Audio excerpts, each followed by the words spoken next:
actually giving away an Usyk signed glove. Jump onto the Boxing King Media Instagram page. You'll see a post with the thumbnail of Johnny Nelson and Dominic Ingle pinned to the top. Just click on that post, the instructions on how to get yourself in the draw are on there. There's only about 100 people in the draw at the minute, so you got a good chance of winning. Boxing King Media, powered by BYD and the Riyadh season. Guildhall, Central London. Have you ever done a press here before? You should have told these people this is when we're at Barry's home. Barry's home? Barry, this is the home of Barry Jones. It would have been nice. No, it hasn't been here. I've never been here before. To be honest, any building with a big crest on makes me nervous. Yeah. Well, I would suspect a former world champion like yourself living in something like this back home in Wales, like a big fancy cottage. Yeah, is this what your inside of your house is like the backdrop here? Yeah, oh yeah, just like I haven't lived in Wales for 25 years. Yeah. No, mad, isn't it? That's why I've lost my accent. Yeah. So, right, Barry, let's talk about. Obviously, we're here for the presser today, but one of the biggest things that's come out in the last 24 hours. I don't know if you've seen any of the stuff from Spencer Fearon. Yeah, no, I've seen this. I want to start with the first one before we talk about Don Charles. I spoke to him yesterday and he dropped a big bombshell on me and started saying about Dan's dad. Apparently he's involved in dark arts, black magic, voodoo stuff. I don't know if there's a doll of Anthony Joshua that's getting bugged right now, but he suggested all that's going on and it's been going on for a while. What do you make of all that? Have you seen anything like that before? No, I've not seen that before or heard about that before, but I did see it. I seen the clip of it. Let's be honest. I seen the clip of the both things that he said about Daniel. He doesn't seem to be a massive fan of Daniel. But listen, Spencer's his own man. No, to be fair, the one thing you got to admire about Spencer Fearon is he says what he wants to say, and he'll say that. I said it. I think it was his little comment at the end. I don't know. I don't take much credence in black magic because I don't believe in magic. So I don't know how much that is. But whatever I got, is there some sort of faith? I don't know. I don't get involved in people's personal business, so I don't care really. But if it helps Daniel, whatever helps you, I'm not quite sure. But I don't know. It seems quite ludicrous and funny to me. But listen, Spencer gets he gets where water can, doesn't he, Spencer Fearon? So if anyone's going to know, it's going to be him. Well, he made that partnership. He said he's the one that brought Daniel Dubois to Don Charles. Okay, fair enough. Yeah, well, and a good move. That was a good move, I think. And I think since he's been with Don Charles, I think he's been a breath of fresh air, Daniel, and a new Daniel Dubois, which is what he needed. Not so much physically, because whoever he was with, he had the attributes, but psychologically, he needed a change. And I think Daniel Dubois is a pleaser. I think he needs someone to please. Like the relationship that seems with his dad. He's always his dad seems to be a real important figure in his life, almost childlike, if you will. So you're always trying to please him. But I think he has that with Don. So and that's quite important. I think for him, quite important that he got someone to please.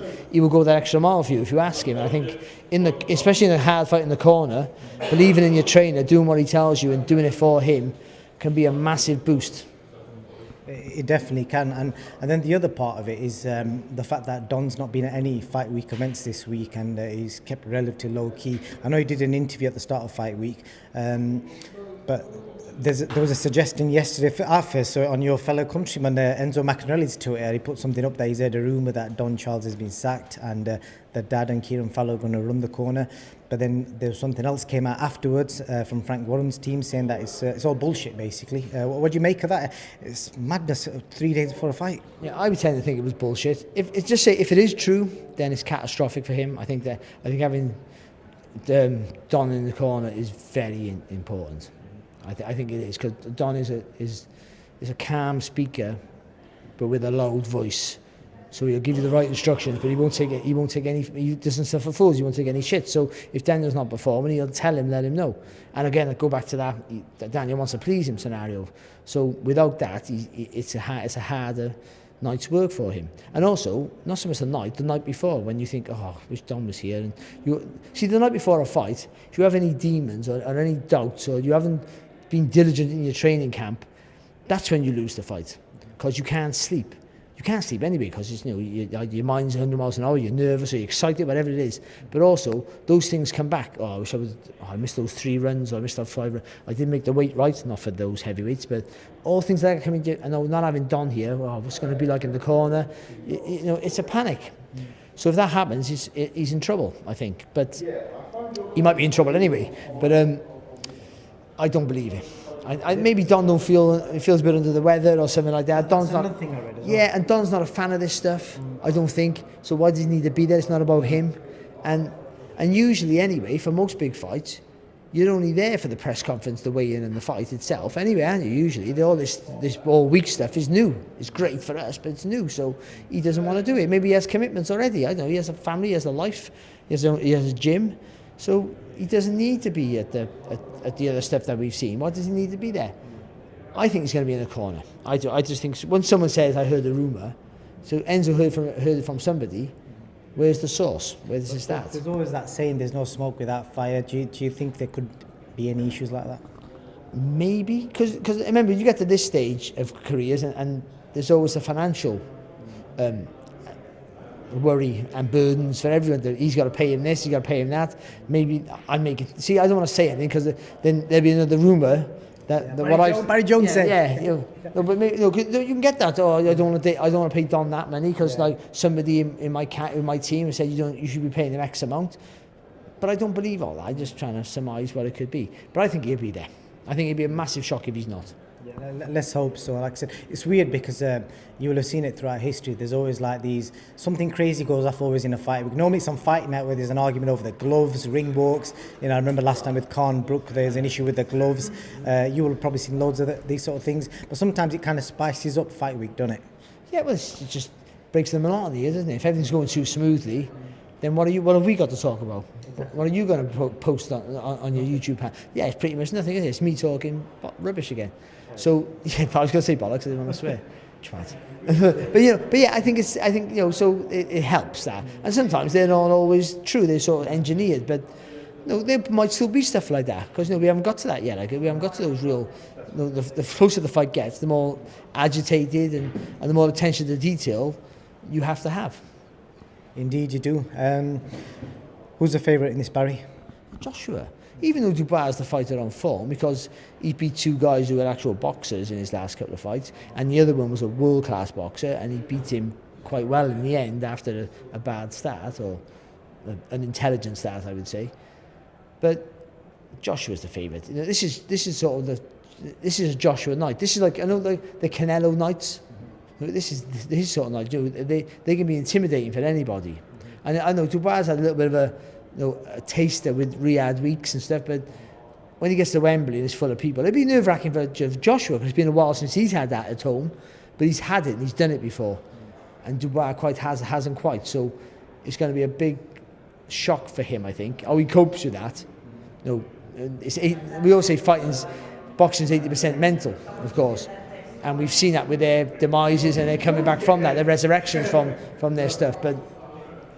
I would almost definitely say, that favours Joshua, and also technique-wise, it favours Anthony Joshua.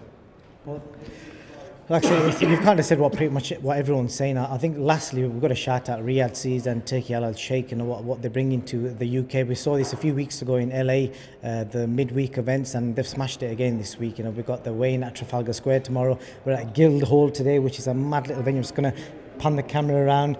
I'm assuming that glasses from like hundreds of years ago. I'm hoping so anyway. Probably older than both of us. Yeah, it's amazing. All that and also they spread it around the city. Yeah. They haven't just stayed in one place. I think that's quite important. You get to see London, and people who've never been to London before who are watching at home, they get to see the beautiful parts of London City, which is what it is at times. But yeah, the Riyadh season's been a revelation for boxing, hasn't it? And long may it continue because at the minute we'll get to see the fights. Ultimately. Because of the internet and YouTube and everything else, we get and social media, we get to see and understand more about what fighters are doing behind the scenes, contract negotiations, money, all that sort of rubbish. Which, as boxing fans, we shouldn't give a shit about. All we should care about, all we should care about is so and so fights so and so, the best fight the best, or everyone gets a fair crack at the whip, like going through the rankings, all that sort of stuff. We want to see the best fights, and with the Riyadh seasons. Lost you there for a second, Barry, but overall, it's been a mad week, and I think it's going to be even more crazy on Saturday night. Any final message to your loyal fans from back in the day, the fans of beautiful Barry Jones? I didn't have many, and I wouldn't think they were still alive now, because it was a long, long time ago. Thank you very much for watching me and paying tickets to watch me for 36 minutes of boredom in every fight I had. Money's worth, though. You got the money's worth, yeah. Has anyone ever said that before? So did my opponents, by the way. Yeah, get the punishment for 12 rounds. Because I've heard with fighters before when they get a knockout in the first round and the fans are like, fucking hell, I paid £60 for that and just watch 30 seconds. At least with you, they got a full half an hour. Yeah, no, people say that you don't get paid overtime, and I go, I fucking do. And I proved it. Yeah. Barry, thank you for your time, brother. Should be a good night. Thank you.